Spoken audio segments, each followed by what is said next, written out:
how to delete wallpaper on lock screen of iPad.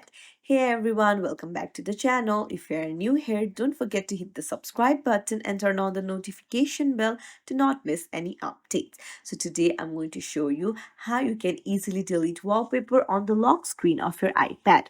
So first things first, you just have to open up your iPad and then long press on the lock screen, and then it will prompt you to put in your touch ID, and then all of your wallpapers will open up.